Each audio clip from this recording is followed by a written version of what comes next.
It's been far too long since we had a client on the podcast. So I figured, why not have somebody on who just fired me? That would be interesting. We've got Holly on the podcast. She's a nutrition coaching client. And, she has a really good story. I think that a lot of you guys are going to resonate with. I think a lot of similarity to a lot of things people have struggled with in the past. So she kindly agreed to do her final check-in with me via video so we could record it for a podcast episode. How's it going, Holly? Good. So I said that you have a similar story to a lot of people. Of course, everybody's got different nuances in their story and everything. But I remember the first phone conversation we had before you signed on for coaching. Why don't you tell everybody a little bit about your past with nutrition, exercise, your weight loss journey before you found us, and just a lot of background information if you can. Okay, sure. Probably, let's see, I'm 47 years old. And so probably for the first, 44 years of my life, I ate pretty much whatever I wanted to, whenever I wanted to. And I would have bouts of what I thought, I guess, air quotes, was healthy eating, but in reality, it wasn't. And I used to joke and say that if it's bad for you, it's probably my favorite. Salty, sweet, sugar, whatever it was. If it was junk food, I liked it. I didn't have a problem with it. And so I have, 2 children and a family, and we have a family farm. And I was my dad's responsible adult for a procedure he was going to have. And I was sitting there with him, waiting on the anesthesia, and he pulled out his list of current medicines. And I'm reading all these medicines, and I'm, excuse my language, but I was like, what the hell is all this, Dad? What's this for? And, he starts telling me, well, this is for, high blood pressure. This is for high cholesterol. This is for this. This is for that. And my dad is super healthy in general, very, very active. But I realized, sitting there in this teeny little anesthesia waiting area in the hospital, that the majority of these medicines he was taking were probably preventable, with, some lifestyle changes. And that was the light bulb that I needed to turn on to say, gosh, I want to be, I don't like to take medicines personally. I mean, I realize that there's a time and a place for those things, and I'm not criticizing anybody that makes those choices. And I'm fortunate that I don't have any issue that requires me to take medicine on a regular basis. I know I'm super fortunate, but I was like, I don't want to take all that stuff. No. So what can I do here? And I was like, I've got to make a big change. My goal here is I want to be a healthy old lady. So what can I do? What does that look like? And I realized I kind of had no idea. I started doing CrossFit in October of 2018, at the suggestion of my husband. Funny story. But at the suggestion of my husband, and he had started doing it, and it was really good for him. And he's like, you should do that. I'm like, okay. And, I was definitely getting stronger, but clearly, in your mid 40s, the old mindset that you might've had in college, that all of a sudden, you can start, I don't know, aerobics and turn into a new person. Clearly that does not happen. Especially when you're hitting the Chick-fil-A drive-thru pretty hard. And so again, I was like, okay, this is, all right, clearly friends, it's not just exercise, because CrossFit's super hard. And I'm trying super hard, and it's not clicking. So that's when I realized I've got to make a big change. And I reached out to a local nutrition coach here in town, and her guidance is exactly what I needed. That's the first time I really recognized the benefit of coaching, is that healthy eating and eating the right amounts of calories and the right kinds of foods and proteins and fats and all those sorts of things my personal opinion is that there's nothing in the modern American culture that teaches people how to do that at all. You know, there aren't commercials on TVs for eat this apple or avocado. There's commercials for the Sonic Butterburger. Very different. So I worked with that nutrition coach for about 6 months. It was a wonderful experience. And I can't remember, I should know this number by heart because it was a big deal. I lost about 55 pounds. Yeah, that sounds right. From where I was. And that was huge. Very interesting experience because I knew I looked different, but I didn't know I looked different, if that makes any sense whatsoever. My husband kept saying, you kind of look like a different person. I'm like, no, I don't. He's like, your clothes don't fit anymore, Holly. I'm like, no, but I don't look different. Anyway, I digress. So it's amazing how we don't see ourselves the same way that other people do. No, definitely no. And so that was a great experience. But then what happened there, wonderful experience.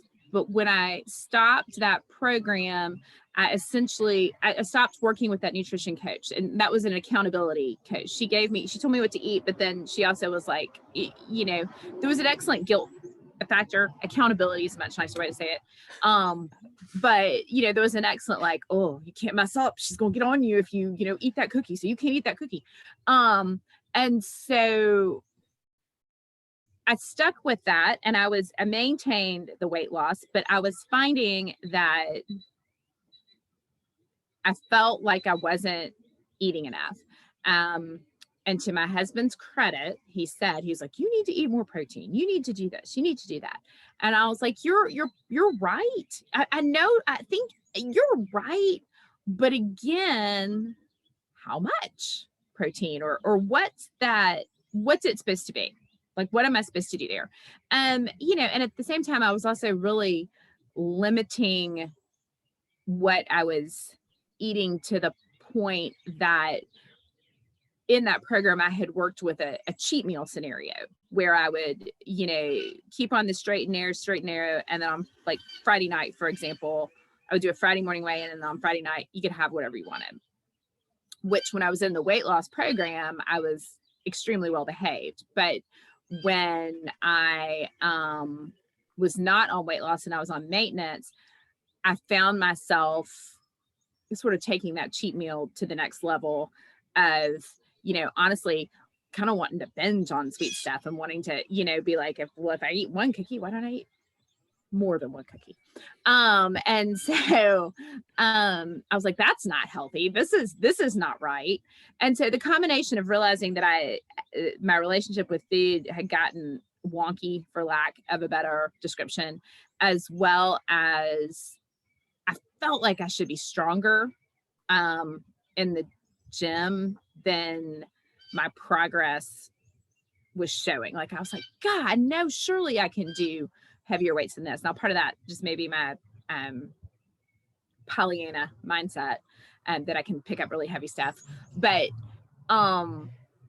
those were the things that brought me to Digital Barbell and you, Jonathan, and Blakely, and your whole program is, and I'll be honest and say, I can't remember now how I actually ran across you. I want to say it was maybe I followed E.C. Sinkowski, and I think there was some link there.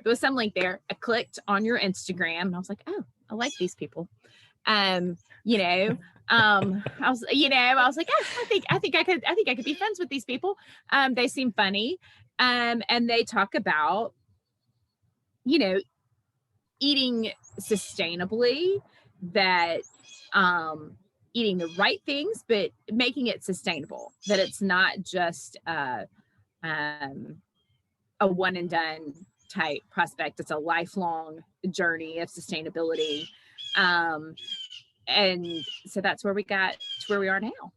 Yeah. I was a little long-winded. Sorry about that. No, I mean, that's a great synopsis, and like everything you brought back memories of our initial conversation about, you know, some of the things that you ran into once you stopped coaching with that other coach. And that kind of set us up for knowing what to attack, because we weren't trying to lose weight. We were trying to restore your relationship with food, break down some of the barriers that were preventing you from feeling like you could eat more, and to just quote fix some of the mindset issues that you had developed around food, which is a great challenge as a coach, because so many people just come to a coach, a nutrition coach, be like, all right, I want to lose fat. I'll do anything it takes to lose fat. So it's been a fun challenge to work with you also.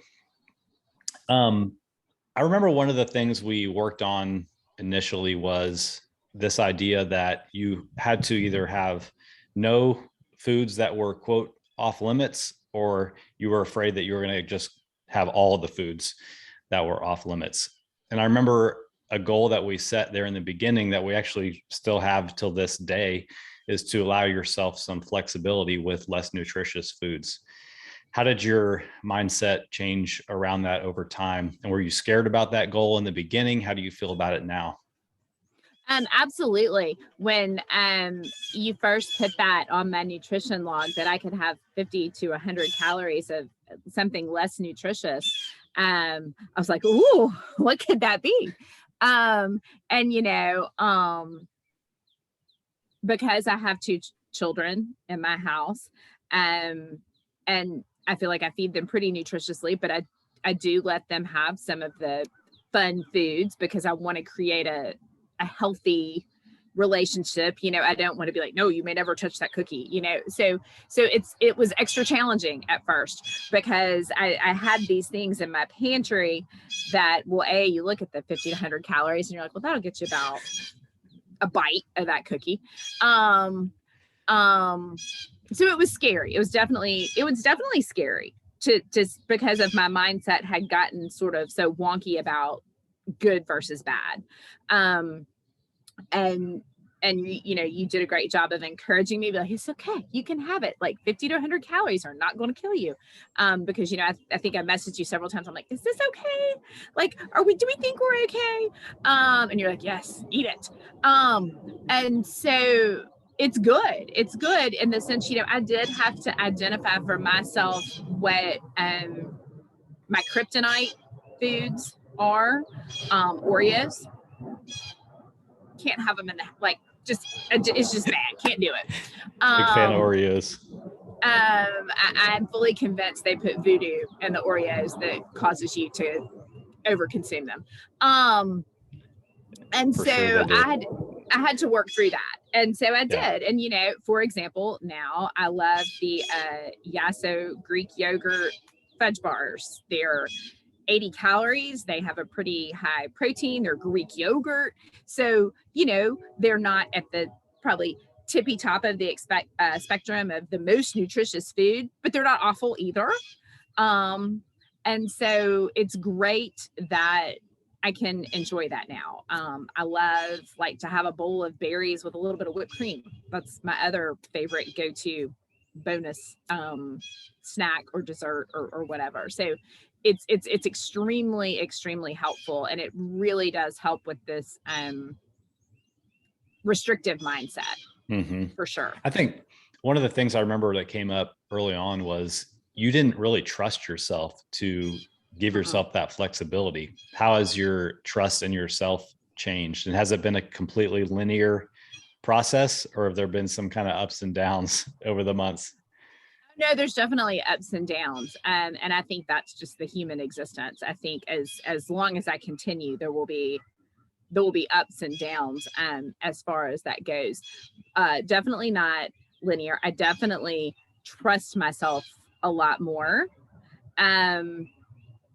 But it's also something we've worked on a lot is just the mindset of things and along with trusting myself to say, hey, you can have this less nutritious item in addition to working that into my caloric goal and understanding that that's not going to negatively affect the physiological side of things.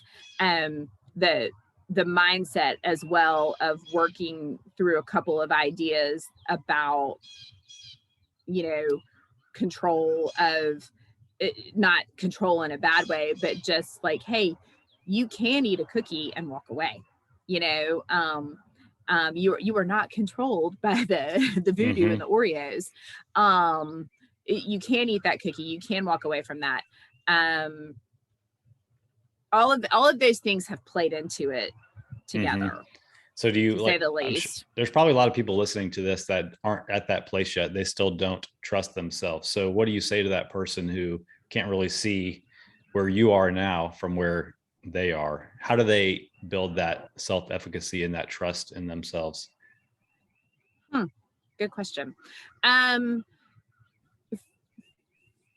For me, it just definitely was a confidence exercise in realizing that I could do it. It's a confidence exercise, and it's a mindset exercise too, of you can't beat yourself up, so to speak. So I know you talk a lot about, and I think it's very, very important for everybody to think about this. Like you make the next right decision. You know, you have maybe a bigger piece of cake than you intended, and you loved every last second of it, but you don't spend the next 3 days restricting calories and negative self-talk about, oh, you shouldn't have that cake. Da, da, da, da. You know, you eat the cake and you go, okay, that was not the most nutritious thing. That wasn't the very best choice I could have made. Let's make the next best choice. So there's been a lot of mindset work in that for me. And then for me also, and I think that, and there's no way to explain this other than for people to experience it, but for me personally, it was also realizing that a lot of these less nutritious foods make me feel like crap. And so, you know, if I had a too big a bowl of ice cream the next day, it was a sugar hangover. Shoot, felt almost as bad. I mean, it was equivalent in my mind to an alcohol hangover might be. And I was like, gosh, I really like to feel good. I really like how much better I feel just as a human when I'm eating the right things in the right amount. And so all of those, you know, it wasn't just one thing.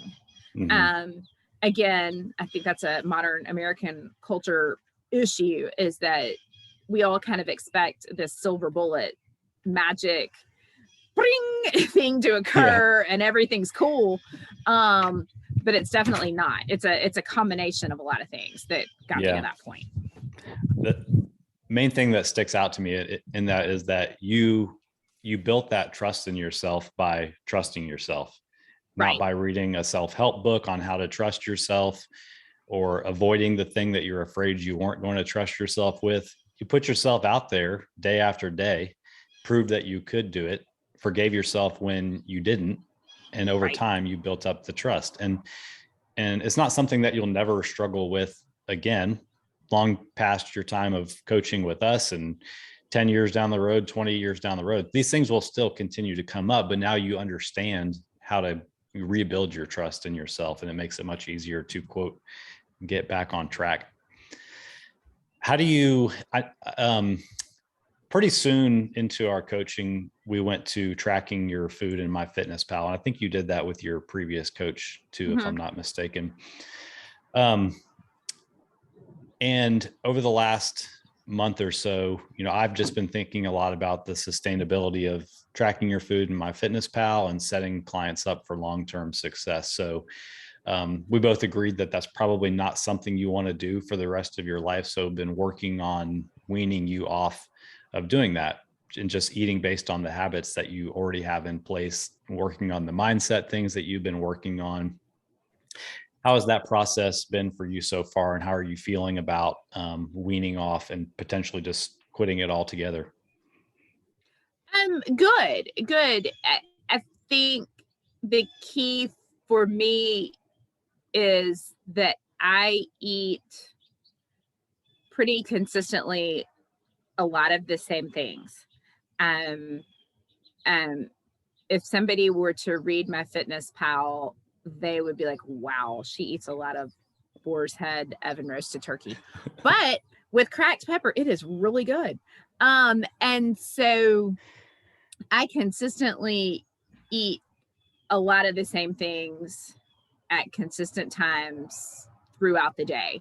And that consistency allows me, I guess, the freedom to do a lot of things. You know, I'll be the first to admit I'm sort of a nerd, and I really enjoy when I'm measuring out my yogurt on my scale, and you know, tear out the scale and you hit your yogurt serving right on the grams. That's very exciting for me because I'm a nerd.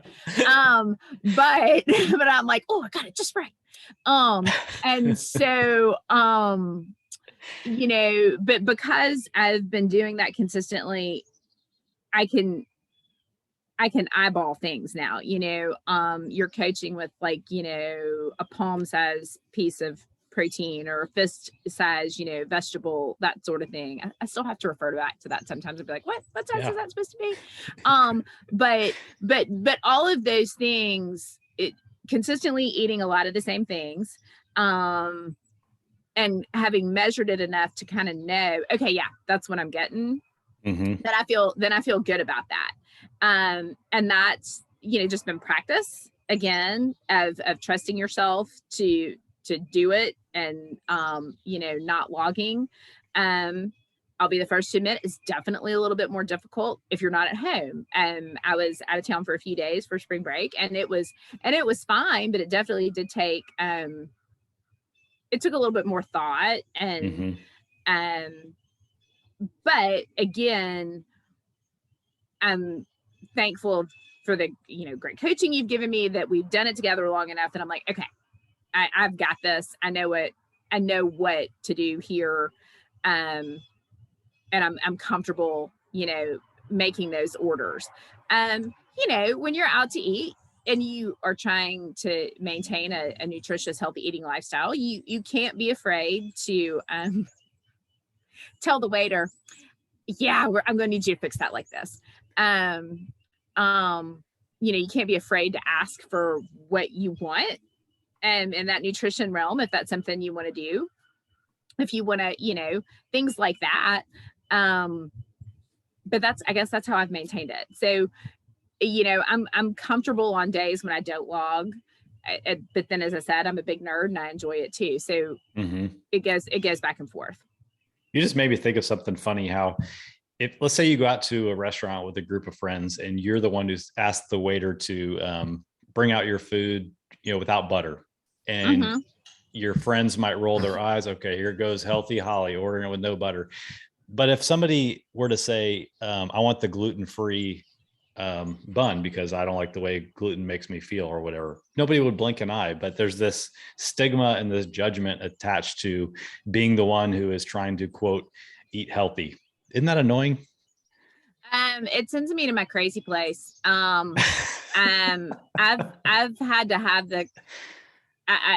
my dear beloved friends that know me know that A, I don't have a filter, but B, I've had to, you know, you have to explain to people, you know, this is not about you. Like, this is just because I don't want butter on something, or you know, the best example, you know, most restaurants will, on their menu, will say steamed broccoli, but what that means is it's steamed broccoli, like doused in a butter sauce. And so you have to say, hey, I just like the steamed broccoli plain. They look at you like you have three heads. But you know, when people take offense to it, I'm always just like, listen, this is not about you. Like, you do whatever you want to do. I don't care. And it is very interesting. I don't still fully understand that. You know, I think it's just the human existence. People think that because you're doing something different, that you're somehow judging them. And I'm exactly. like, no, really don't care what you do, but I'm not eating that butter sauce. Sorry. Oh man. I should have looked some of this up, but I feel like, you know, we started you with a certain calorie goal, and I crept it up over time. Am I wrong? I feel like we have you eating more food now than when you started. Absolutely. No, I think we added, I think when I started, and then we added probably like 400 calories, or a round number there around that. And I know on more than one occasion on your weekly check-in, one of your goals for the upcoming week was to eat more, eat your calories. Right. Right. Absolutely. That was probably one of my favorite goals that we've had. Is probably you're not eating enough fat. I am so sorry. Let me get on that. So, well, and that kind of leads me into the next thing I want to ask about is, shifting your mindset around food being the fuel for not only like your goals to take over the family farm and avoid, dependency on others, but to also make you feel better and stronger with your workouts. How has that changed over the last 5-6 months that we've been working together? I've definitely done better in the gym. I mean, did you triple your back squat? I didn't triple it, but I have definitely gone up on all of my weights. Like weights in the gym, how you eat, I think all of those things have to do. There's a reoccurring theme there of trusting yourself, of as far as whether if you think you can do that heavier weight. Don't get me wrong, I fail all the time. But having the confidence that, okay, I know I'm eating more protein. I know I'm eating better. And you get in the gym and you're like, gosh, I feel better. Like, I feel like I have more energy. Just some simple tips that you gave me about, I was telling you what I was eating before my pre-workout snack. And you're like, no, you need some more protein. You need something more than that. No wonder you're like, oh, can't pick that up. And so I'm thinking about the bananas that yes, I love bananas. But eat a whole banana. Yeah, exactly. That is the dream. That is the dream. I love the folks that are like 2 bananas in a day and they lived. Love that. And so I've definitely improved for sure. The one of our initial topics we talked about in our initial conversation was, I was like, gosh, I think I should be doing better in the gym. And you're like, I gotcha. We're going to fix this. And we did. Even that's why, we just did nutrition coaching together, but one of your tasks for the day was to tell me what your workout was, because, when Blakely owned a gym, I got a pretty good sense for what women of your size could do. And I wanted to make sure you're pushing yourself. And I would agree that, I've watched you get stronger since we've been working together. Hopefully the people in the gym notice it too. No, I hope so. I mean, I am, every CrossFit has different levels. And rarely, if ever, do I ascend to the RX level of the workout. But I definitely have certainly more than I had before. I'm certainly, far more confident at what we call like our intermediate weight range. Definitely so. Well, I wrote down what you said your overall goal was when you first started with us, and it was to be a healthy old lady who can carry heavy things at the farm when you're 90, and to not take medicine if I can avoid it. Do you feel like you're on that path now? For sure. Absolutely. I want to make sure, since this is, this is a coaching call also, I want to ask you, as you're transitioning off of logging your food, and as you end coaching with me, what are you afraid of? How can I equip you to make sure you feel confident as you go forward? What are you worried about that you might run into? I am a worrier as a whole, but I'm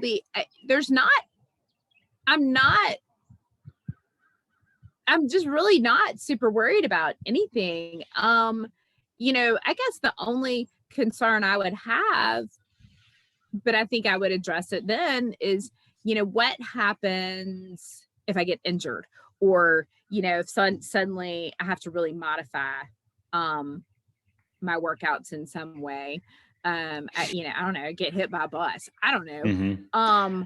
but that's just life, you know. I mean, you adjust as needed. But as far as, you know, nutritionally, I feel really excited about the progress that we've made together, and all the great things that I've learned, all the great,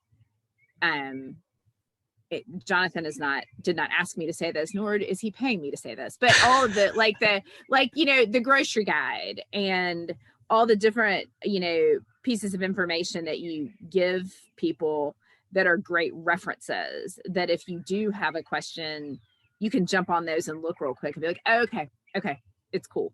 So really, I feel like if you're on our email list, if you're on our email list, you'll kind of feel like we're still in touch since I'm always bugging the email list so much. Yes. Well, let me answer your question about what to do, you know, from a nutrition perspective, if you were to get injured or if you had to stop exercising for whatever reason. Always come back to the fact that most of your calories throughout the day are going to be burned just by being alive, circulating blood, that kind of stuff, staying active, getting steps in. These are the main drivers of your metabolism. When you look at that pyramid of how we burn all of our calories, exercise activity is way up at the top, doesn't burn that many calories per day. So if you stay active, it will probably not have a large impact on how many total calories you burn.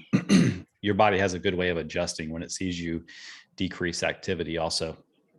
But I would fall back on the same ways that we measure your progress now. You know, continue to take your measurements, continue to take progress pictures, continue to weigh yourself and look at the average. And over time, if you start seeing negative changes that you don't like in one of those things, that's when you would look at adjusting your calories down, you know, meaning that like you're no longer burning as many calories as you need to be eating. And if you get into that scenario, I would pull those calories out of your carbohydrate budget, keep your protein and your fat about where they are, and start with a small adjustment, 100 calories, then do that for a couple of weeks, see if the changes that you didn't like stop happening, and then just stay there. So that's the main advice I can give you on that. And I always tell people when they end coaching that I want you to keep doing all the things that you were doing to measure your progress. It's when we, you know, go to the doctor once a year and weigh ourselves that we get really surprised. And we're like, oh man, now how am I going to undo all this that I've done? But if you continue to get in the habit of just checking in on yourself regularly, it doesn't have to be every single day, but it just helps you catch, you know, habit creep, and it helps you to catch any negative things that you can easily fix at the time. Does all that make sense? Yes, absolutely.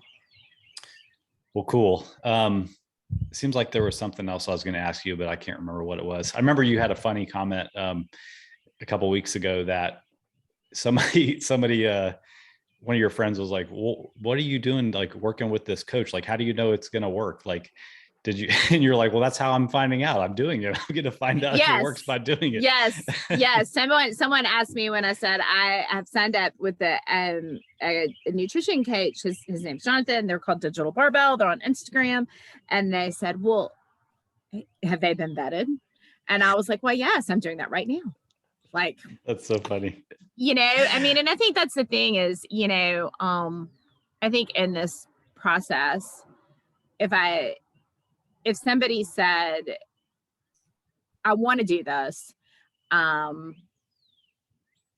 you know, have they been vetted? I'm scared, this and this. Like I think you talked about on your Monday Motivation podcast about, you just got to do the thing. You just have to do it. You just have to put yourself out there. Might you fall on your face? 100%. And at one point or the other, we're all going to fall on our face. But you just have to do it and keep doing it. And you will eventually, you know, positively or negatively, depending on your choices, get some kind of result, but you just have to do it. Yeah. That last part you threw in there at the end is the kicker. It's based on your actual choices.